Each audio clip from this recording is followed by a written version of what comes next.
And this is our guest star for the episode, James. I miss that guy. Now this first video I'm going to show you is a video of two guys, they're playing Yu-Gi-Oh! Nerds. Okay, now you want to see it, here we go. What the hell? It's so fucking stupid, but...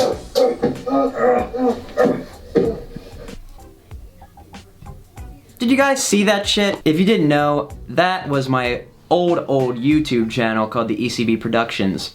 And all the videos on that channel are just like the old Yu-Gi-Oh cards. Most of them fucking sucked, but they're nostalgic as hell. So today's video is going to be counting down my top 10 most nostalgic Yu-Gi-Oh cards that at least I've owned, because there are other cards that you might find nostalgic that I just never owned. So let's jump into the list. Our number 10 spot is occupied by one of Joey Wheeler's more bullshitty of cards, whose effect in the anime changes basically depending on the situation.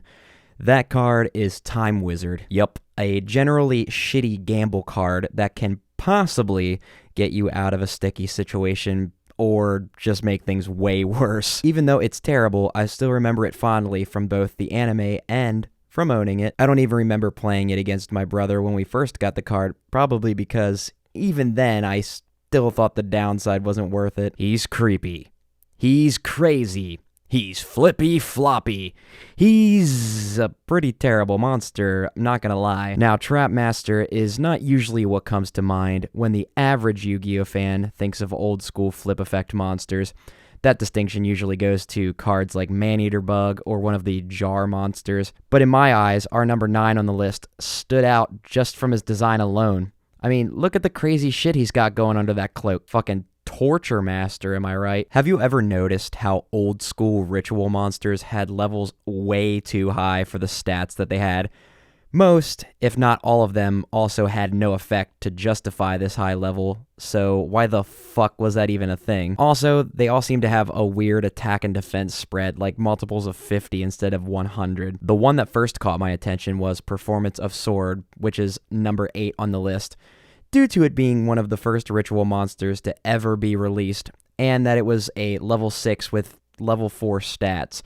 I liked seeing a blue Yu-Gi-Oh card, considering I'd only seen normal effect monsters and spells and traps until then. I remember exactly where I was when I saw one, at a friend's house who had a humongous collection of cards, at least a few thousand if I remember correctly. This one card stood out for me, and I've remembered it fondly ever since, even though it's an awful card. When you think of iconic Yu-Gi-Moto monsters, this one may come to mind, but definitely not one of the first that pops into your little noggins. This monster in the number 7 slot is, by itself, with no support cards, slightly better than Yugi's Ace monster, with the same attack, but one less level. I'm talking about Summoned Skull. One of the first cards I ever owned, this demonic boy has actually been retroactively added to the Archfiend archetype due to translation differences between the OCG and the TCG. This guy only requires 1 tribute versus Dark Magician's 2.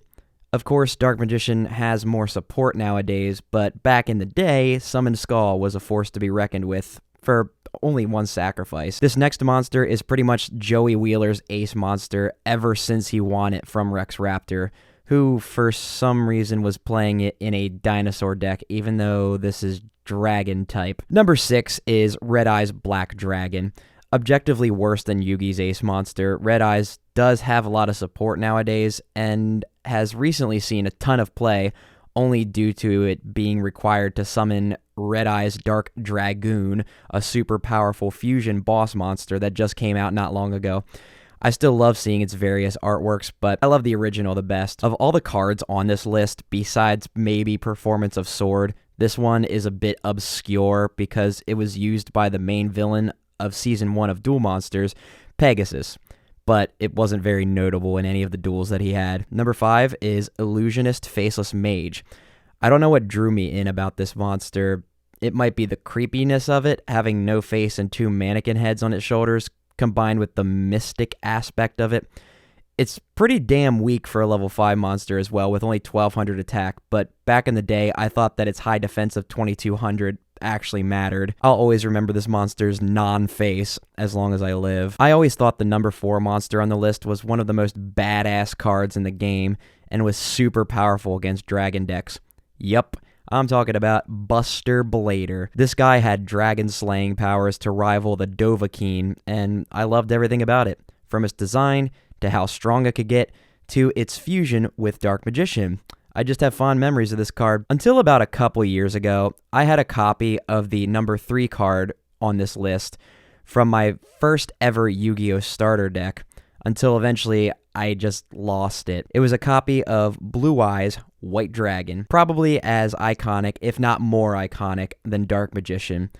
There really doesn't need to be an explanation, honestly, on why the card is so nostalgic. It's freaking Blue Eyes White Dragon. My channel is named after this guy, for God's sakes. I mentioned in the Buster Blader entry that there was a fusion of it with Dark Magician. Well, my number 2 spot is that fusion, Dark Paladin. Back in the day, I feel like this card could have been overpowered if it had any good way to get it out besides polymerization. It gained 500 attack for every dragon on the field and in both graveyards, and had a not even soft once per turn spell negation effect just by discarding a card, so as long as you had cards in your hand, you could just keep on negating spells. With already impressive stats at 2,900 attack, I remember getting this dude to over 5,000 against one of my friends once. He also had my favorite artwork on this list. Look guys, I try not to be cliche on this list, but I just had to put this guy at number 1. I loved this card so much as a 7-year-old that I took it everywhere I went, from school to even on vacation. It's Yugi's prized card, Dark Magician. Just like Blue Eyes, there really doesn't need to be much explanation on why I love this card so much. It's just iconic and nostalgic as fuck. That's it for my time, guys. Remember to like the video, subscribe if you're new here to become a Scrubscriber, because currently, right now, we have 24 Scrubscribers, and my goal for the end of March is to hit 35. Most likely, the people that are watching this are not subscribed, because according to my data, in the last 28 days, 88.8% of you who have watched are not subscribed. And also make sure to check out my social media links. I only have 2 of them in the description below. I have an Instagram and my Twitter. Those are my personal ones that I use for just anything, like taking pictures.